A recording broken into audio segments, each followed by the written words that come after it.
Hello and welcome to the pedalboard demo by yours truly. I did one of these a year ago, what remained on my pedalboard at the end of 2022.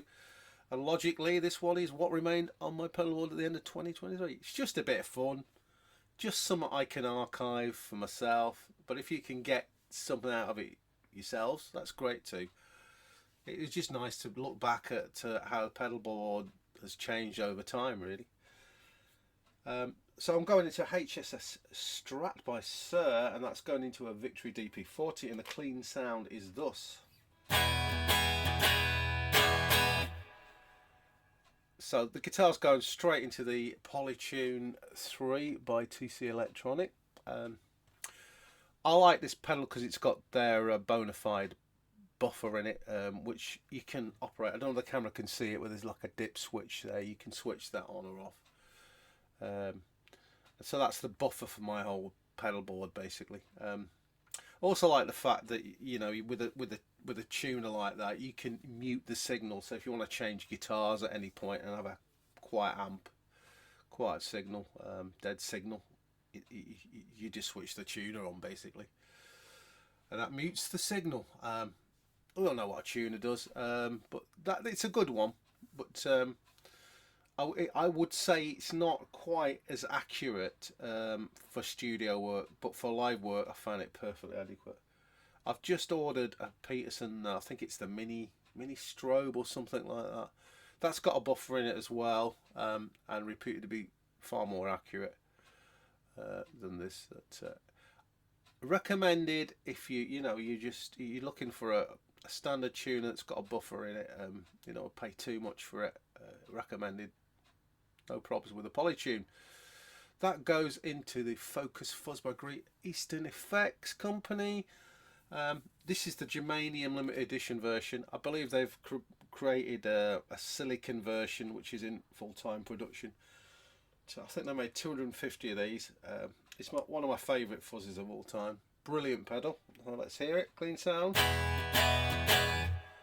Focus Fuzz.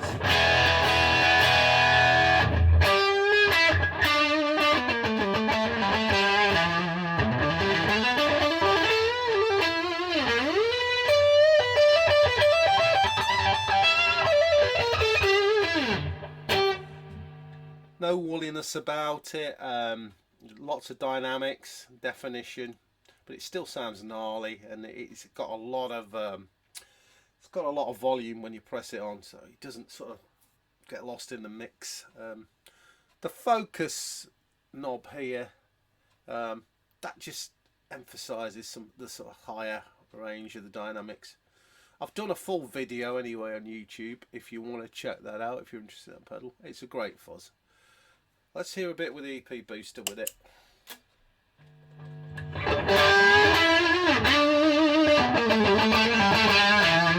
Try some bridge pickup for a change.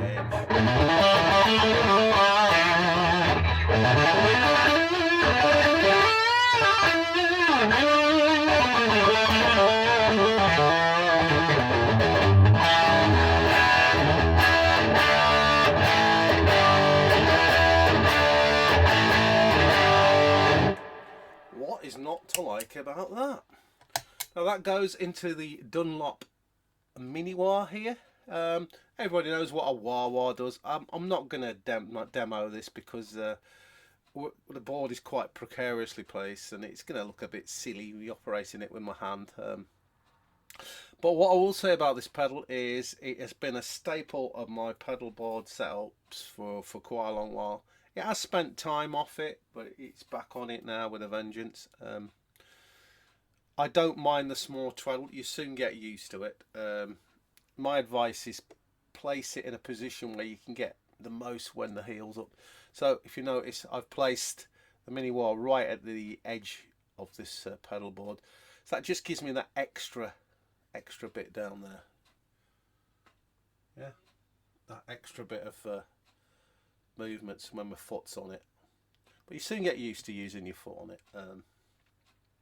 It's also true bypass, which means if anything were to go wrong with the pedal, you still get a signal coming through, which isn't the case with some wahs buffered. Yeah, it'll still carry on operating if something goes wrong internally. It's got a little switch in it to change the voicing or voicings. I can't remember. I've just left it, I think, on the stock in the end. Very throaty sounding wah, perfectly adequate for me. All I need. I don't use wah massively, but it's there when I need it, and it doesn't take up much room, and it's surprisingly light compared to a normal Crybaby. So that goes into the first of my drive pedals. This is the Riverside by Strymon. Now I picked this up last summer, second hand. They're very expensive to buy now, but I bought this second hand after seeing a demo of it on YouTube. I actually poo-pooed this pedal originally when it came out because I just did, being a bit of a analog snob, I suppose. I thought, oh yeah, drive pedal, you can't have overdrive pedals that are analog. Promptly forgot about it basically. But after I saw this video, I thought, well, if you want higher drive kind of gain sounds and stages, this is the pedal to go. And also, you've got the on-off there, and you've got the favourite switch. And if you buy this little fella here, it's just like what you use for, say, a favourite switch setting to operate that. That plugs straight into the boost around the sort of front of the pedal there, and you don't have to do any fiddling with knobs or holding down things like that. It just plugs straight in and it operates. So you've got your main stage. So let's get into it.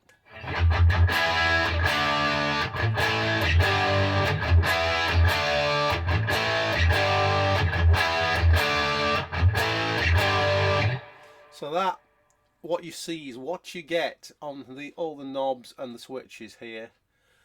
That relates to the first the actual on-off button here. What you see is what you get. So if I was to change any of those, it would affect what you're hearing now. Now, if you go into the favourite side, you can save by holding down the favourite knob here, the favourite button. Favourite button. If you hold that down, you can save a whole different sound, and you can start using there's like a higher gain switch and a push and a mids and all this kind of thing, and there's a presence switch on the actual sort of front of the pedal too, so you can get a completely different sound. So I've got like a higher gain sort of mid sort of focus, which tightens up the kind of gain thing going on with it with this side. So let's hear that. So yeah, you have to operate the on switch to operate any sound here. The favourite won't work on its own. So let's hear it with the on. So the on's on and the favourite's on now.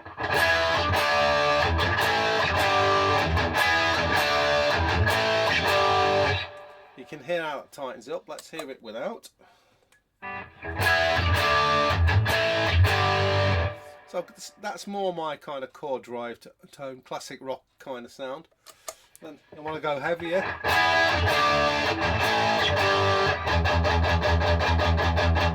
If I want to do some chuggy stuff.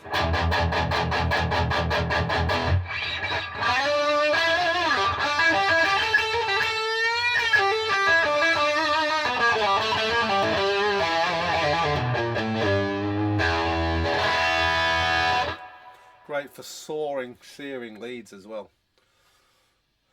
That brings me on to the sort of what I'm going to call it the favourite switch for. No, not call it the favourite switch because that's the favourite switch. I'm going to call it the boost switch for sake of argument. So this operates the boost function of the pedal, as I say, by plugging it into the boost input there, and you're getting +6 decibels when you utilise it. So again, it only operates if you've got the pedal on initially on that right hand button there. So let's just hear the standard sound. I'll put the boost on.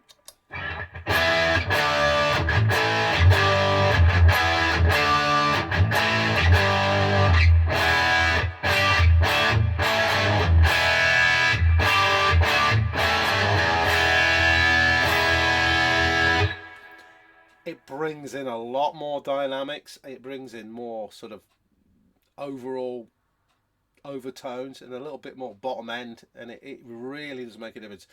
If you're interested in buying this pedal, like I say, they do come up on the second-hand market. You don't have to pay full value for it. If you're interested in this pedal, I'd just bite the bullet and get this guy as well, because it gives you another stage. And I think the boost, it just really does bring this pedal alive when you need more. So let's hear the boost. Let's hear the favourite on the heavier, not the heavier side, and let's hear that with the boost on.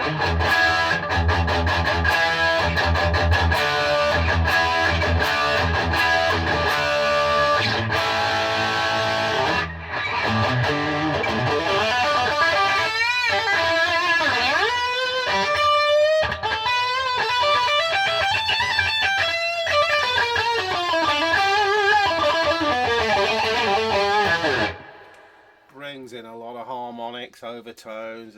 Brilliant. That's great.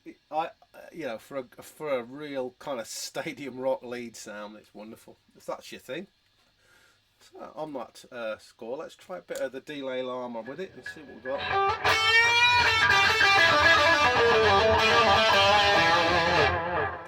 Absolutely amazing. I love that. I love this Strymon Riverside. What I will say about it is doing lower gain settings is not really its forte. It can do them. If I didn't have the Focus Fuzz on, I'd probably put something like the Greer Lightspeed, Timmy, or Boss OD3 on there, just to do those lower gain sounds. And that might be something to consider in the future. But yeah, at the moment, if you want to do that, you've got. I'm on the neck pickup of the Suhr now, so I'm just going to roll that back a bit.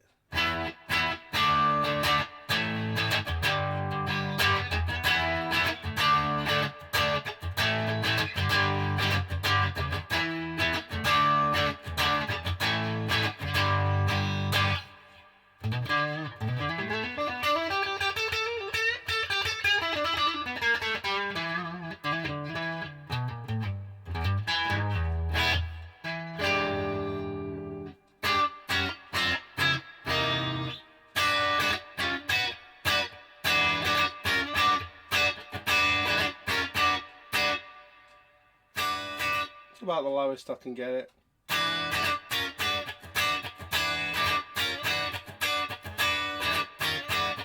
Lowest and cleanest I can get it.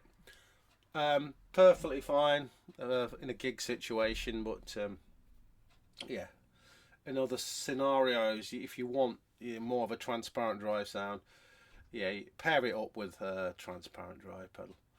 Which brings me on to the EP Booster by Exotic. Now this reappeared on the board this year. I saw Dave Kilminster. Is it Dave Kilminster? Apologies if I've got his name wrong. Guthrie Govern's pal anyway.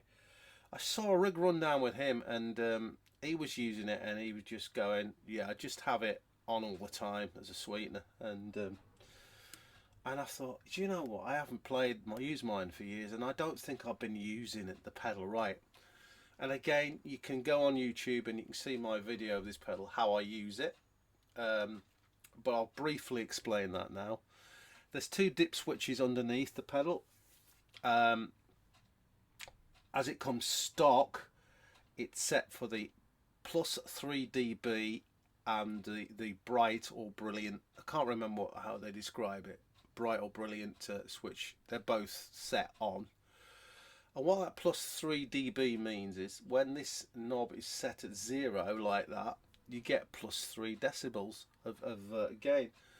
Now what does that mean? It basically means that when you switch it on, it really is acting as just a small kick for the amp, the board, the whole board, everything, guitar, the lot.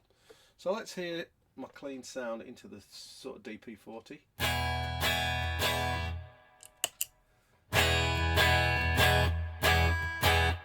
It fills out the sound, it rounds it out, brings in a bit more low end, which can be very useful when you're playing cleaner kind of sounds, and adds a little sparkle on top. It also plays brilliant with all the other pedals. You could use it as a solo boost, I generally leave it on unless I want to just get a thinner, cleaner sound. An example, you know, you might want to.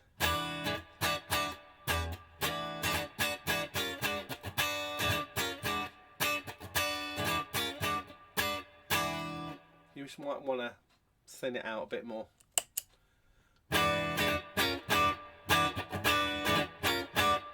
It does colour the sound a bit. It's meant to. It's based on an old Echoplex preamp. It does colour the sound a bit, but it colours it in a gorgeous way. It's still a classic pedal. Like I say, I've reviewed that on YouTube if you want to check that out. I generally leave that on. It's great at lower volumes. When you leave it on, you're playing at lower volumes and you just want to get more character out of the amp at lower levels. That's where that can really shine. It's just great to have that option there. It's great when you're playing like sort of quieter, cleaner intros. It picks out some dynamics a bit better. So I'm going to leave that switched on now. I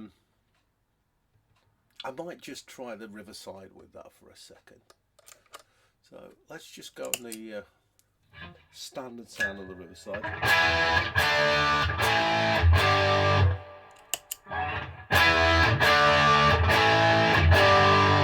You can hear there it adds quite a fair bit, and it's only plus 3 dB, but it's more than enough. So yeah, that's the EP booster. Brilliant pedal. I'll leave it on, as I say, for the rest of the demo because I'm getting into some modulation and delay stuff now. So the next pedal is the Jam Waterfall. Again, you can see this demoed a bit more extensively in my chorus shootout video if you're interested in that. In it I said it was my favourite, but that's just my personal viewpoint. That's just my look at it, and one of the reasons for that is it plays so well with drive pedals, fuzz pedals and everything like that. So you know, it's not. I didn't just base it on its core sound, but it's got a great core sound. But I just like the way it interplays with everything as well. So I'm just going to keep it set at this kind of 9 o'clock, 3 o'clock on the two knobs there, speed and depth, and we'll hear it.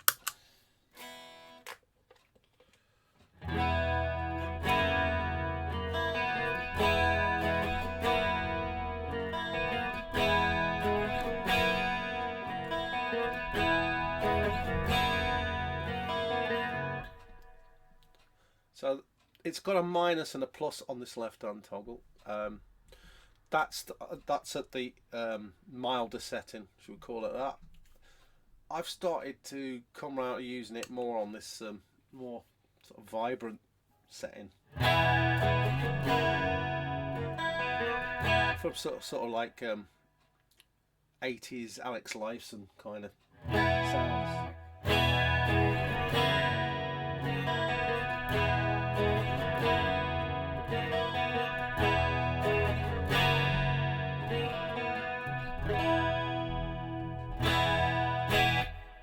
Absolutely love this pedal. That right hand toggle, that when it's to the left it's in chorus mode, to the right it's in vibrato mode.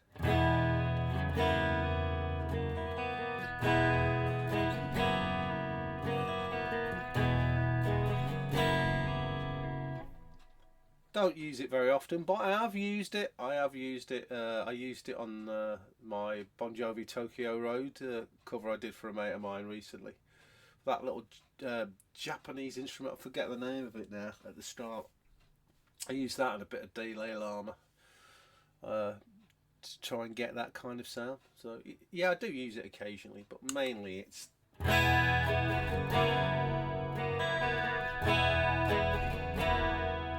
let's hear it with some gainage.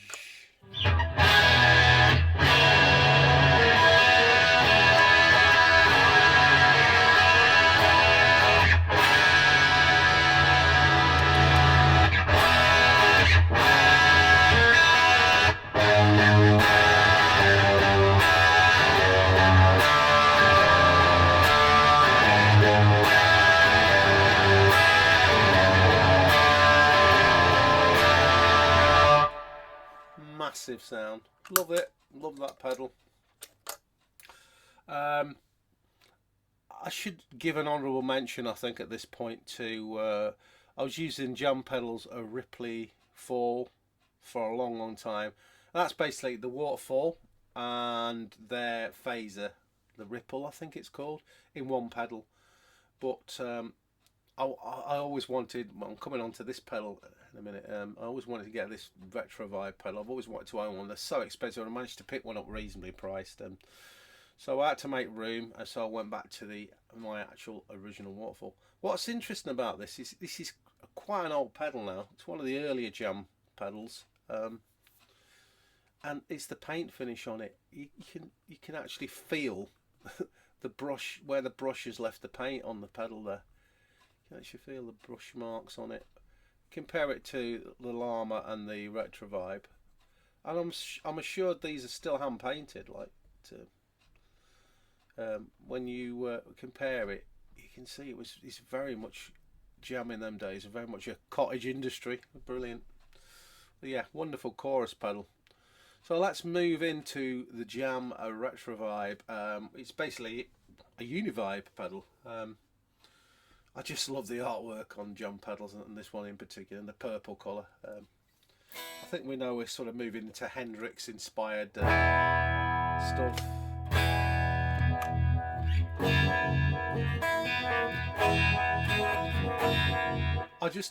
Personally, I just love it in the sort of the classic midnight position. Unlike all great pedals, it sounds great with everything at midnight.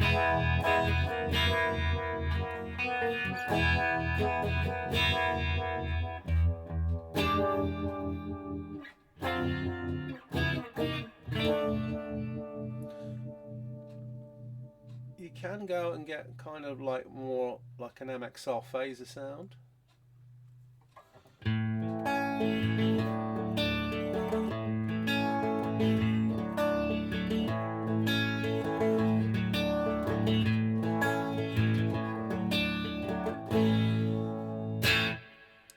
Got the EP off a second.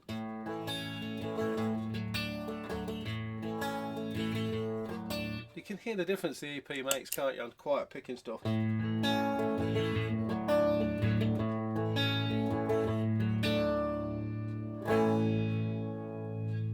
Or you can go right round with it.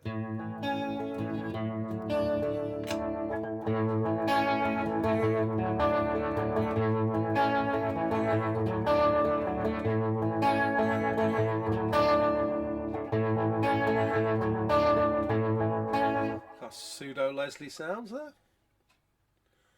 Then if we go over to the right with the toggle switch, this is the vibrato mode.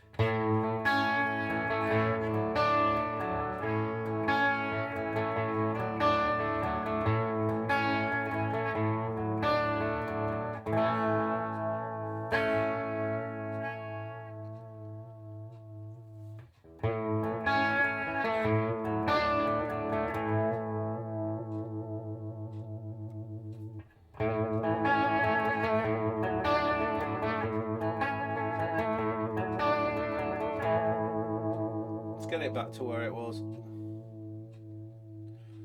the standard sound. Neck pickup now on the Suhr HSS.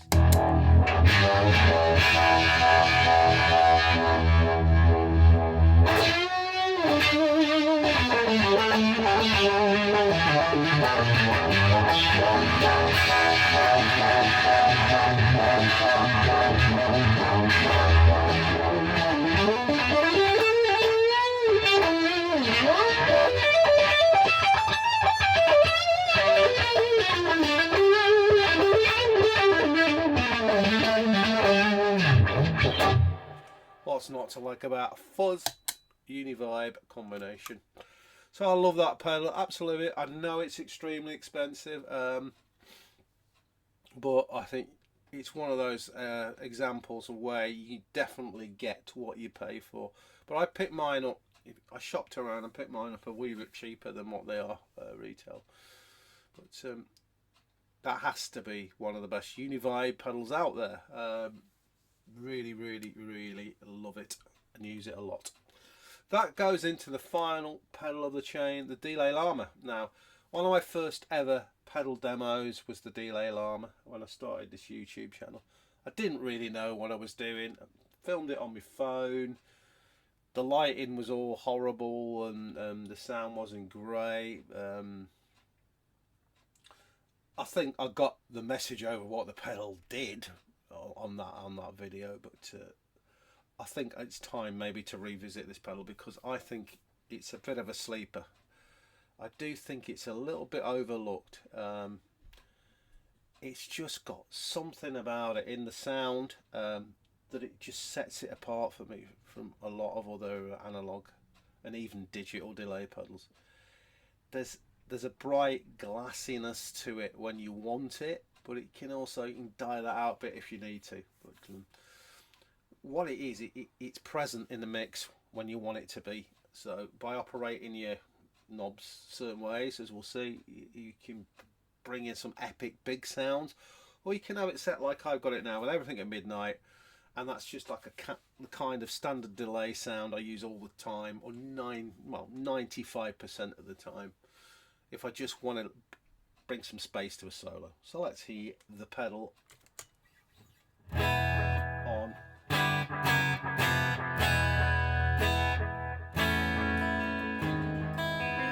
Oops, sorry.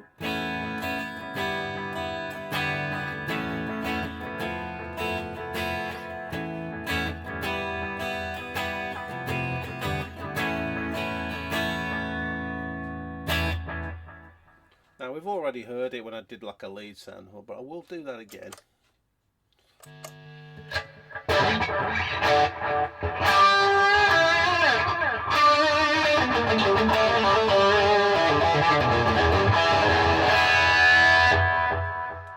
And that's a great kind of, if you want to add a bit of drama to a solo or anything like that, it's brilliant for that.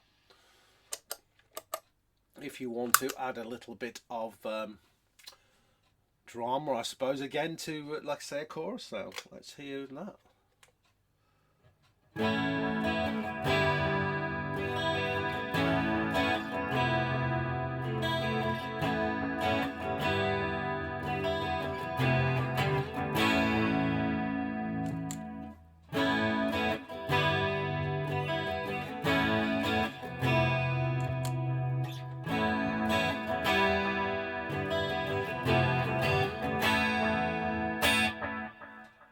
Beautiful, beautiful. So we can get the classic rockabilly thing as well. See, what I do, I don't fret about not having presets or anything like that. If I want to change the setting for a song, I just bend down and turn, because there's only 3 knobs and it's really simple to find your way around this. I just bend down and change the setting. How easier could it be? So, bit of the old rockabilly.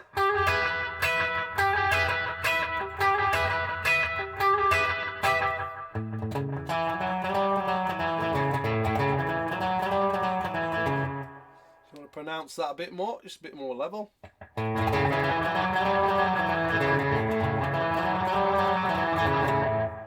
Beautiful. And if you want to go a little bit crazy,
wouldn't oscillate for me, but it does do the oscillation thing.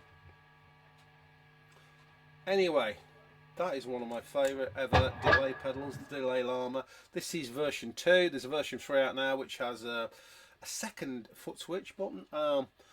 If you hold that down, I think that kind of sends it into the self-oscillation. I completely failed to get just before. I think it has a little toggle switch so you can change your dotted to dotted 8th, 16th or whatever on it as well. This, as I say, is version 2. These are knocking around, obviously a lot cheaper now. If you can buy them second hand, a lot cheaper, because there's the version 3 out. And I found this perfectly adequate for what I want. A really versatile analog delay. It sounds great in the mix. So I suppose to finish, switch the fuzz off there. To finish, to talk about this board. I've had this years and years and years. It's just a cheap, I think it's by a company called Stagg, cheap board. I've never really felt the need to go with anything else. You get a lid with it. The lid's over there, so I can't quite reach it from there, but you get a lid with it on top of it, and it's like a mini flight case when you buckle everything down, so it's really, really protected. This is like a material, a cloth material, and I just velcro the pedals to that. And you've got it's not as strong as what you get with like a dual lock, but it's strong enough for what I need, and that's basically carting the board around in the back of the car or a van or something like that. I'm not flying to gigs, so I don't need it to be massively locked down like that. And it's very easy to sort out any problems. You can see everything laid out there, and very easy to change the pedal board, because you can just easily pull a pedal off. You don't need to crowbar pedals off, but they're stable enough for what I need. The wiring again goes into this one spot. It's the CS6. I really rate this this pedal supply. It's totally silent. It's light in weight. It adapts to different voltages in different countries, and that you've got two 500mm outputs here. These two. And I'm using one of those for the Strymon, obviously, because that's a bit power hungry.